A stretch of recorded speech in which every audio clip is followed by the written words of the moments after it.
কথা আছে একটা যে ভাই রেগে গেলেন তো হেরে গেলেন। উপদেষ্টা মাহফুজ রাগা যাবে না। আপনার যে পদটা, এই পদে বসে এই ধরনের কথা বললে এটা কিন্তু মানুষ স্বাভাবিকভাবে নেবে না। আবার মাহফুজই বা কি করবে?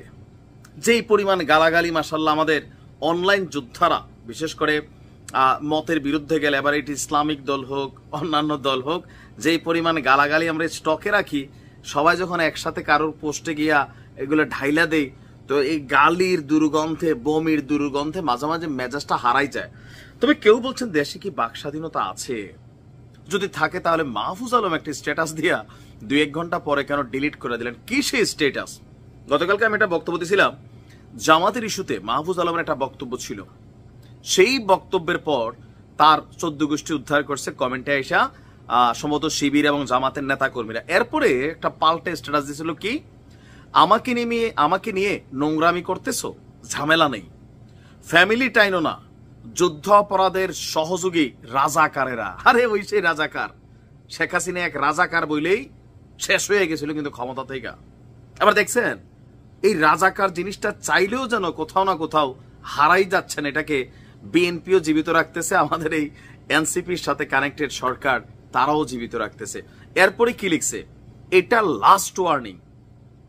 ক্ষমতায় আছে এখন মাহফুজ ভাই, ওয়ার্নিংও দিচ্ছে। আচ্ছা, এরপরে বলছে, আর যে ছুপা শিবিরেরা এই সরকারের পদ বাগাইছো আর বিভিন্ন সুশীল ব্যানার খুলে পাকিস্তান পন্থা জারি রাখছো, তোমরা তোমাদের পূর্বপুরুষ রাজাকার আর দালালদের তুলনায় আরো অধিক ভোগবা। হোয়াট এ ডায়লগ ভাই!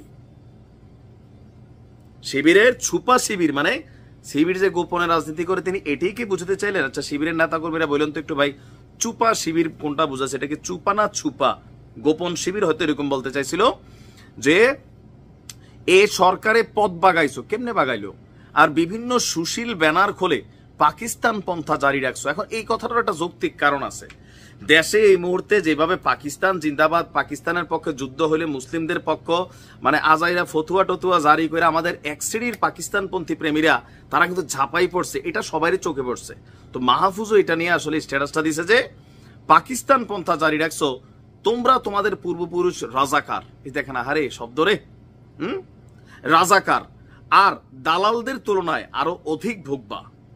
মানে আগে রাজাকারদের যে পরিণতি হচ্ছে, তোমাদের অবস্থা আরো খারাপ হবে, এটাই তিনি হয়তো বুঝাতে চাইছেন। এরপর লিখছেন, যারা বিতর্কের এবং গালাগালির লিমিট জানে না তাদের আমি সহনাগরিক মনে করি না। পাকিস্তানপন্থীরা যেখানেই থাকবে সেখানেই আঘাত করা হবে আমৃত্যু। মুক্তিযুদ্ধের চেতনা এই পোলাপানের ভিতরে নাই বইলা বিএনপি যে বক্তব্য দিছে, আজকে মাহফুজের স্ট্যাটাসে পুরো চেতনাই আমরা দেখছি যে পাকিস্তানপন্থীরা যেখানেই থাকবে সেখানে আঘাত করা হবে। কে আঘাত করবে এটা অবশ্য জানি না, মব জাস্টিস হইতে পারে। আচ্ছা, ঢাবিতে এই রাজাকারদের আগে ঠেকানো হবে। একটা পোস্টে কতবার রাজাকার, এখন তো রাজাকার একটা সম্মানের দাগ এই মুহূর্তে।